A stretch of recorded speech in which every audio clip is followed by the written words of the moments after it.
క్రీస్తునందు ప్రియమైన సహోదరి సహోదరులకు యేసుక్రీస్తు నామములో శుభములు. దేవుని యొక్క నూతనమైన కృప మీకు కలుగును గాక. ఈరోజు దేవుడు మనకిచ్చిన మాట దానియేలు గ్రంథం 2వ అధ్యాయం 16వ వచనం.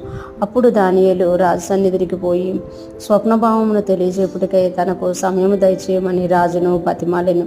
ఈ మాటలు మనం దానియేలు గ్రంథంలో చూస్తున్నాము. ఇక్కడ దానియేలు రాజు సన్నిధికి పోయి స్వప్నభావం తెలియజేపుటకు తనకు సమయం దయచేయమని రాజును బతిమాలను అని ఉంది. అప్పుడు అనంటే ఎప్పుడు అని మనం చూసుకుంటే దానియేలు ఎప్పుడైతే దేవుని చెరసాలలో నుండి విడిపింపబడి దేవుని కృపను బట్టి రాజు సన్నిధిలో నిలవబడ్డాడో దేవుని యొక్క జ్ఞానము దానియేలుతో నింపబడినట్టు మనము చూడగలం అనమాట.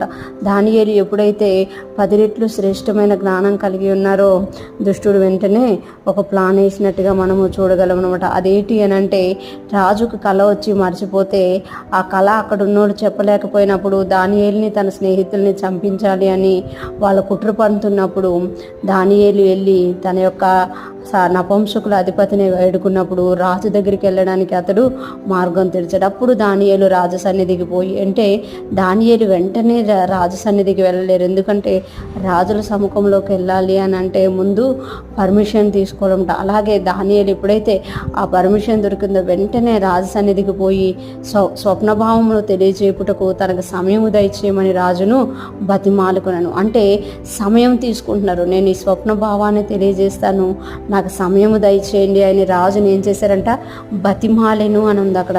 అంటే రాజును బతిమాలుకోవడానికి కారణం ఏంటి అంటే రాజుకి ఒకవేళ కళ భావాన్ని తెలియచేయకపోతే రాజు అందరినీ జ్ఞానులందరినీ చంపింప చేయాలని అక్కడ ప్రకటన వెళ్ళినట్టు మనం అక్కడ చూడగలుగుతాం. ఆ చనిపోవడం కన్నా ఆ దేవుని సన్నిధిలోకి వెళ్ళి ఆ స్వప్నభావం ఎరగడము సులువు అని దానియేలుకి తెలుసు కనుక దానియేలు ఆ మరణ శాసనంలోనికి వెళ్ళక ముందు రాజును బతిమాలుకున్నాడనమాట.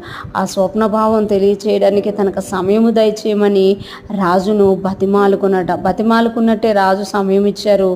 దానియేలు ఆ సమయాన్ని కాలయాపన చేయకుండా దేవుని సన్నిధిలోకి వెళ్ళి తన 3 స్నేహితులతో కలిసి ప్రార్థించినట్టు ఆ స్వప్నభావమును తెలుసుకొని మరలా రాజు సముఖానికి వచ్చి తెలియజేసినట్లు మనం దానియేలు గ్రంథం 2వ అధ్యాయంలో చూడగలుగుతాం. ఈరోజు ఫ్రెష్ మనం వింటున్న ప్రతి ఒక్కరూ జ్ఞాపకం చేసుకోవాలి.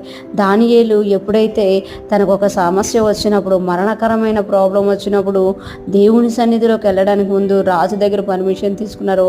అలాగే మనము కూడా కొన్నిసార్లు ఉద్యోగాల్లోన వేరే విషయాల్లో బిజీగా ఉంటే అక్కడ సమయము తీసుకొని దేవుని సన్నిధిలోకి వెళ్ళి బతిమాలుకున్నప్పుడు దేవుడు మనకి వాటి భావాలను తెలియజేసేవారుగా ఉంటారు. ఎవరు ఎక్కువ సమయం దేవునితో గడుపుతారో వాళ్ళు ఎక్కువ దేవుని కృపను జ్ఞానాన్ని పొందుకుంటారు. ఈరోజు ఫ్రెష్ మన వింటున్న ప్రతి ఒక్కరం కూడా సమస్యను చూసి భయపడే వారంగా కాక ఆ సమస్య కొరకు సమయం తీసి దేవుణ్ణి వేడుకొని ఆ సమస్యలో నుండి బయటకు వచ్చే వారంగా ఉందుముగాక.